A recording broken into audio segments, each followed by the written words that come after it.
courses that don't affect our majors, but the non-major courses are probably going to have an increase from 1 to 18 to maybe 1 to 20 or 1 to 22 or 1 to 21, something like that. But there won't be a change anticipated in our major courses in that regard. Cuts in services, we talked about summer school. Summer school, again, we don't have the demand. The demand allows us to have a little bit of flexibility to kind of utilize that.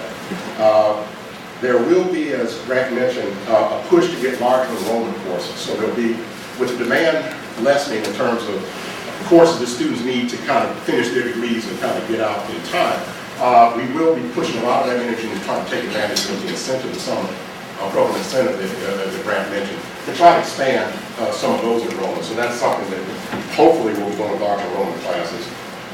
No anticipated cuts in student services or student services staff, and no other staff cuts. The one attrition that we've already experienced, I mentioned that's something that obviously if there's any attrition, that position is evaluated very carefully in terms of how it can be dealt with differently.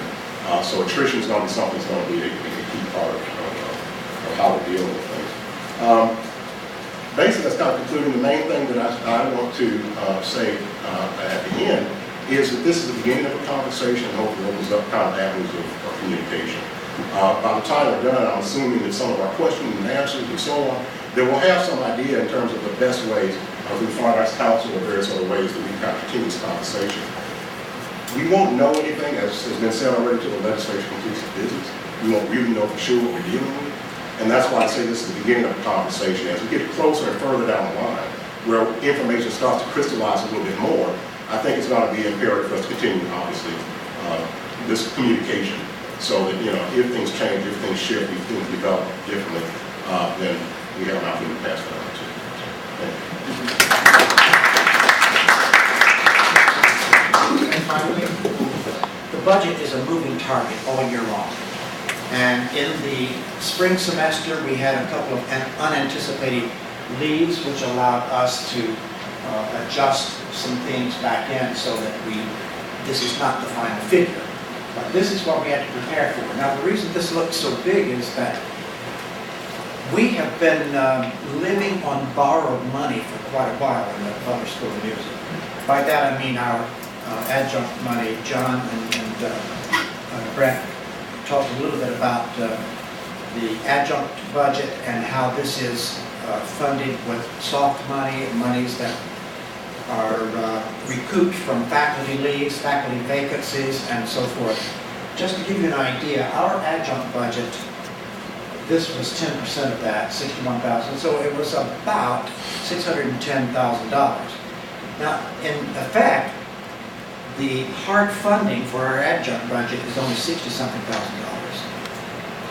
And the rest of that is money that we have to accrue through all the various anomalies in the program, leaves and so forth. We can spend a lot of time worrying about going to have enough money to hire the adjunct budget, but I choose not to do that. It might make my hair turn gray or something. And so I'm not going to do that. The graduate assistant budget, that was 10% of our budget, so our budget in 09-10 was right around $1 million. And so in the end, when we got through this, we actually spent a little less adjunct money and we put some of the grad assistants back in because, frankly, if I can protect the grad assistant budget first, I will. That affects our ability to recruit and it affects our ability to deliver the curriculum. In our program, we have a certain necessary number of grad assistants in order to teach certain of our lower level classes, or else we can't really cover it with faculty. And so that's an important part of our daily operations. Staff positions, that literally was 2 positions that we had to let go. One was created by attrition, and the other one was created by letting go one employee.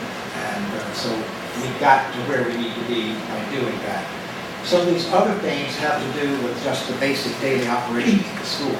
Student wages for us goes mainly into building monitors, stage managers, and students who work in our offices and my office, and then in the student office, and the graduate office, and so forth. And we had to cut that dramatically. What this means in effect is that we have fewer building monitors. And we had increased that a couple of years ago just to have a bit more obvious protection in the building, people walking around shaking keys and things like that, so that anybody who was thinking about something devious might think a second time. But anyway, we literally had to cut those back. It also means that many students have a little less financial aid because it's not available there. Ensemble support, this really has to do more in terms of some of the ensembles that are planning trips or other things of that nature that we have funded from this budget. Student travel is what I was trying to find. Equipment services fees, that really has to do with our finding monies to replace things. I think Grant said they were not going to buy ink cartridges and so forth. So those are all things that accrue over a period of time. The results of this, I've gone through pretty much, but let me see if there's anything I skipped when I made my notes and that I didn't refer to. I think I covered most of that. Oh, one other thing down here that, can you go back? Equipment, service fees, and so forth. Things like where we could cut, we did. We used to have 2 mail runs a day. Now we live on 1 mail run a day. I mean, that's a little thing, but it's another part of the service to our staff that's not quite as effective as it was. Let's go to the next slide now. Well, I talked about that. I talked from the other. I can expound a little on the faculty part, which I didn't go into much. We have some vacant lines, and they're vacant because we really don't have the funding to fill them. One of those is the recording technology position. Our faculty member, our one full-time faculty member in that left late in the season last year, too late to advertise a search. Our budget cuts were coming down. I got together with the head of that division, and we figured that we could cover that with adjunct faculty, and that's how we're doing it this year. The plan is to try to fill that for next year, but with the legislature still out, it's a little hard to commit to something we don't have yet. And so it may have to go a second year being taught with adjuncts.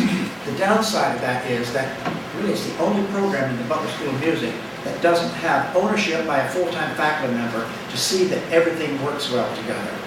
Because the adjunct faculty come in and teach the courses, and we've got really good adjuncts who teach those, but they're not out recruiting students for their program like full-time faculty would take ownership and do.